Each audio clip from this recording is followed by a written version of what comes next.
So this video is for Charles, who asked how I got to where I am in terms of going from a fan of Stonemaier Games to hosting the mill. And I guess I hadn't really thought about it too much. But it's a great question and one that I think probably is better to do in video. I think I just saw Scythe and the artwork really interested me. I think I actually saw before I ever knew about Scythe, there was an article on Gizmodo or one of those blogs that was showing off the art that Jakob had made. And I'm gonna get text this whole time because that's what happens when you're not ready.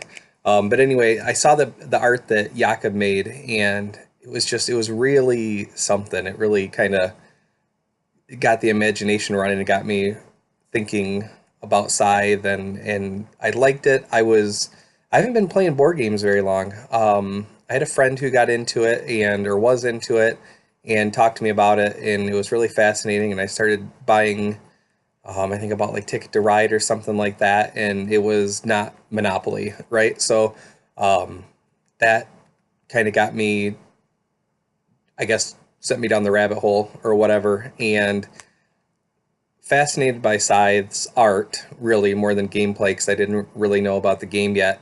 I ended up buying a lot of hobby board games. I mean, not a lot by some standards, but a lot from going from nothing to having the collection that I do now. And but Scythe was kind of my grail game in terms of, not that it was hard to get or anything like that, but it was more expensive than I was accustomed to paying for games. And so it was one of those where I knew that I didn't really have a game group. I didn't have a group of friends that would be interested in playing. So it was something that I'd have to do on my own, and I wasn't super familiar with Automa, and I didn't know how that would work out. So I just kind of admired it from a distance and kept kind of playing games. And um, I ended up sending Jamie an email. I'd bought Tabletop Simulator and got Scythe for Tabletop Simulator, and going through the instructions anywhere, I don't know, my brain was just not grasping a digital rule book for whatever reason, even though I play computer games or play video games. And I just said, hey, this is a really weird request, but can I just request rule books? And I hadn't bought anything from Jamie at that point. I just wanted to buy the rule books, and he accommodated my request. He said, yeah, I'll just send them to you, and if you want to pay a little bit for shipping, that'd be appreciated. And I did.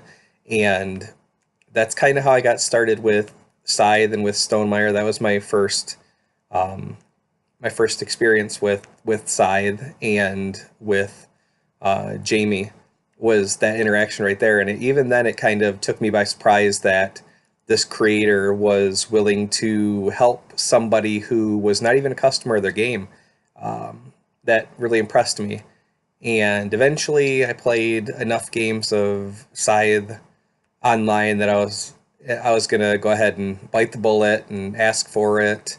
Might have been a Christmas present or a birthday present. I don't remember. I do tend to ask for board games for Christmas and stuff anymore. I think I've probably only been doing this for a few years, but once I did, I really just fell in love with Scythe. I kept playing it. I love the table presence. I love the strategy. I love the variability of the different player boards and the different faction mats. And I like the I like that my son kind of grew up playing it a little bit. I mean, like I said, it's only been a few years. My son's 15, but still young enough that when we started playing, I mean, I could just sweep the floor with him and it was no big deal. But nowadays, it's it's 50-50 who's going to win that game. And in fact, when we played the Rise of Fenris, he beat me by just a few coins. It could have been literally 3 coins or maybe even one, it was, I think it was 3 coins, because I remember thinking if I had just bumped my popularity one notch in the final game and I ran the numbers that I would have had him, but he beat me fair and square in that campaign, and so that's pretty satisfying as a parent. But um, honestly, once I got into Scythe and I joined the Facebook group and just talking with the fans and talking with Jamie, it still kind of blows me away how accessible he is to the fans, and um, so that's super cool. Um, from there, getting into the hobby a couple of years ago, Van Ryder Games, who make Hostage Negotiator and just most recently The Big Score. They've got Salvation Road and um, oh boy, Saloon. Oh gosh, if they watch this, they're gonna beat me. I even taught it one year. Um, it's a cool game by a guy named Robert Couch, and it's they put out a call, kind of got off in the weeds there. They put out a call to people that were going to Gen Con, or would anyone want to go to Gen Con. They would pay for room and board and ticket, and they were had somebody cancel last minute, and so I took them up on it, and that is really outside of my comfort zone. But I also knew that this was the biggest board game convention in North America, and it was just a state over from me. And I probably wouldn't go on my own. And so I went ahead and sent a message, half expecting to hear, oh, it's already been filled. And it wasn't. And so I stepped outside of my comfort zone big time and met with AJ, who runs Van Ryder Games, and he invited me out, and I met Evan, who also is the runs Van Ryder with him, and both those guys are super cool guys. Met Sean, who helps them out over there. Um, Met a couple of their friends, and it was a cool experience. And I helped them out. I demoed their games. The first year I demoed Hostage Negotiator. The second year I did I want to say Saloon Tycoon, but I know that's a game, or I know that's a video game, so that can't be it. But it's Old West. Oh, it's driving me crazy. And then you watch, it'll probably be Saloon Tycoon, and I'll just be spinning my wheels here. But um, the second year I went, we did, they invited me back, and I demoed Big Score and demoed Detective City of Angels, which is a really cool storytelling game. And that year, or this most recent past year, I actually got to meet Jamie in person, and man, it's nerve wracking. They say don't meet your heroes, and it's kind of weird to say he's a hero because I'm not like wanting to be a game designer. I don't think I have that ability. But I met him there and was just kind of in a hurry because I was playing games with the Van Ryder guys, and we were just right around the corner from the Stonemaier area. So I ran over there and I introduced myself and said hi, and just wanted to introduce myself, really, is because we talked online and stuff like that in the Facebook group, and that was it. Ended up running into him the next day outside the elevators in the hotel and said hi and exchanged a few words. And um, I mean, really, our interactions haven't been too radically different, I think, than any other interaction that you could have with, that anyone else would have with Jamie. He's super open and available to people. I think I also did some playtesting for them. A call went out, I want to say from Morton for Team Automa, and I did some playtesting for My Little Scythe was the first game that I playtested with them. Currently, I'm doing Euphoria, and I think, long story short, or I guess not long, it's a long story. It just keeps getting longer. Um, I think the opportunity just came by gratitude, right? I think I've tried to always be a thankful person. I don't take anything for granted. I try not to.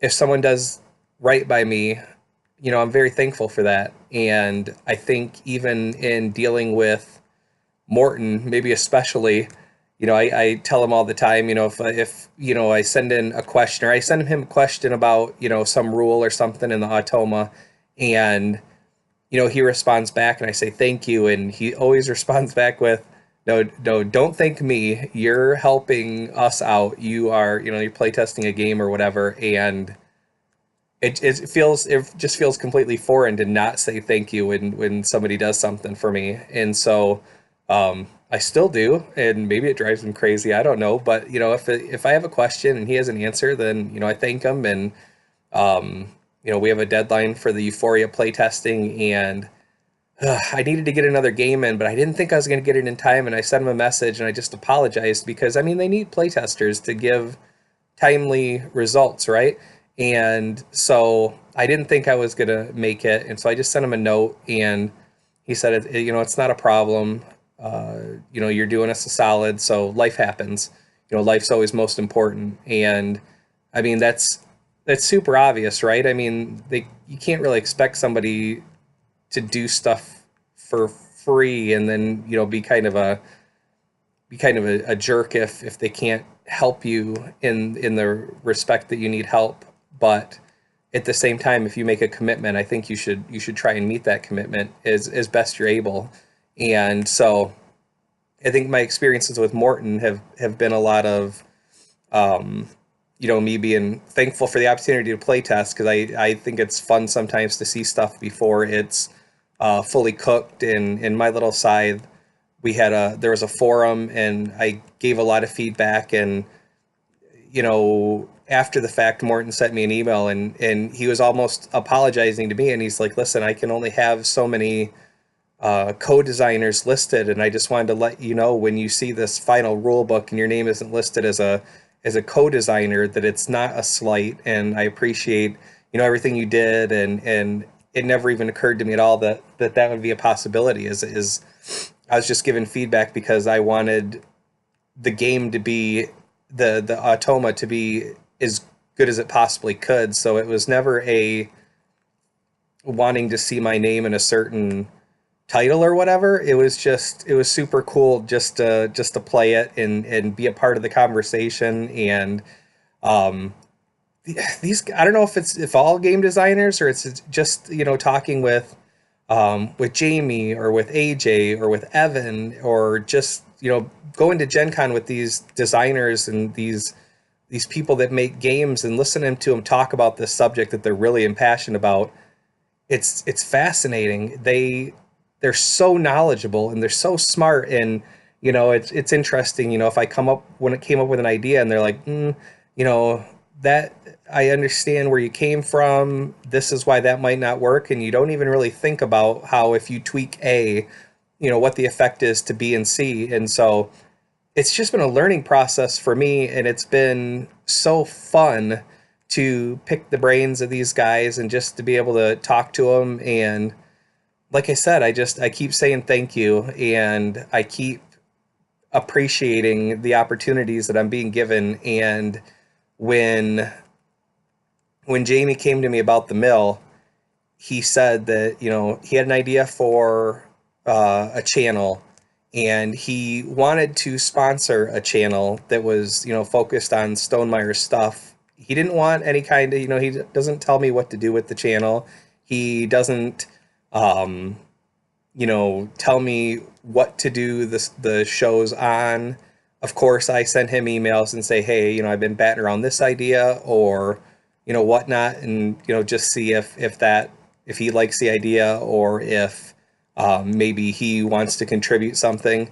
It's been really cool to be able to get his feedback and talk to him. I remember early on, I had gone to the Facebook Stonemaier page, and it told me Stonemaier is online, send him a message if you have any questions, or whatever Facebook prompts you with. And I was just like, I'm just gonna say thank you. Or I keep saying it. It sounds corny, I realize, but um, I think that we should encourage each other. I think there's a lot about the world that beats up on us, and it's important to build people up too. So I just sent him a message and said, hey, I don't know who's monitoring this account.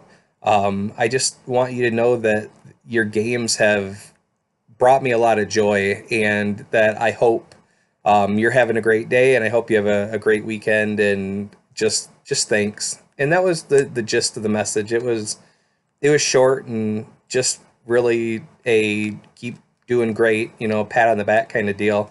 And, it turned out to be Jamie, but at the time I didn't realize he was a one man show over there, right?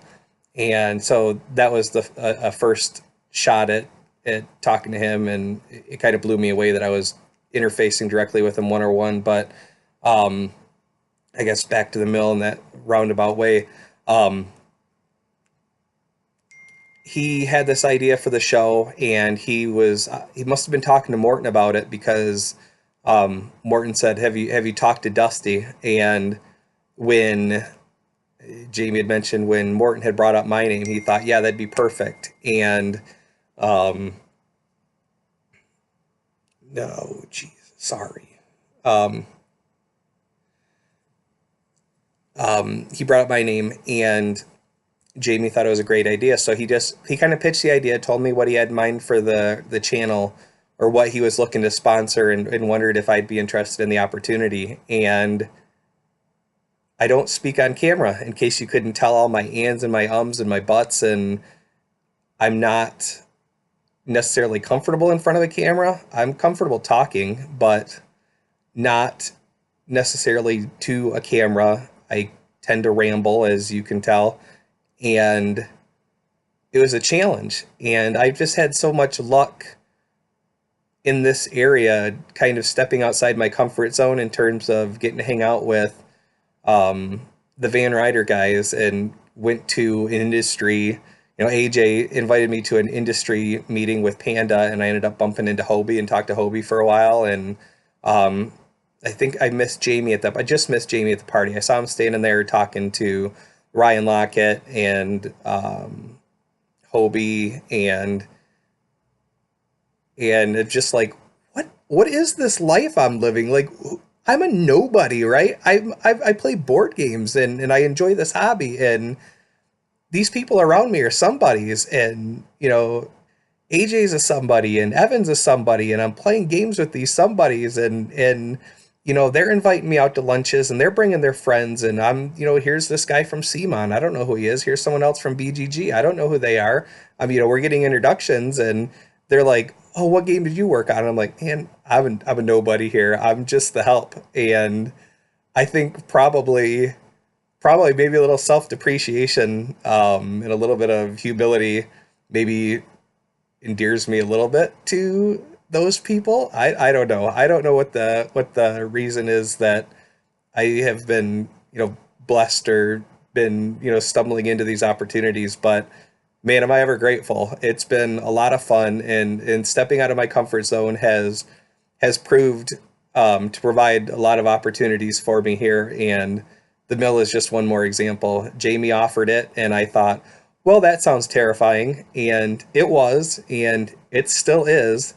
And I still sit down in front of the camera, and my throat gets dry, and my mouth gets dry, and all of a sudden these words that I literally rehearse in my car. I have a long commute every day, at least an hour and 15 one way to work and back every day. And sometimes I'll just go ahead and turn off the podcast or whatever I'm listening to, and just, hello and welcome to the mill. My name is Dusty Crane. Today I want to talk about, and whatever the subject is, and try and kind of get the banter down, because reading the first episode was awful.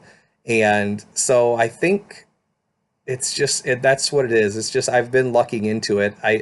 My path from, just fan to side nut to kind of expanding my board game knowledge. It's just all been kind of lucking into it, and being super grateful for the people that have given me opportunities. And I mean, that's it. So I just looked at the clock, in 20 minutes. Wow, you are never going to watch all this. I did this for myself. But hey, at least one day my kids will be missing me, and this video will live forever online, and they'll have their dad talking, and um, yeah. So thanks for the question. Thanks for giving me something to ramble on about, and thanks for, um, geez, for making me put this video out there for you and for the kids. So uh, thanks, Charles. I appreciate if you watched all this. I'm so sorry, but take care of yourself, and if you're watching the episodes of The Mill, keep watching The Mill. And if not, even if you tuned into one of them, I appreciate you giving me a shot. And hopefully they keep getting better. And hopefully, hopefully we have a lot of great Stonemaier stuff going forward. And and if you like solo games, check out the Van Ryder stuff. They do really cool things. Yeah, that's it. Thanks for the question, Charles.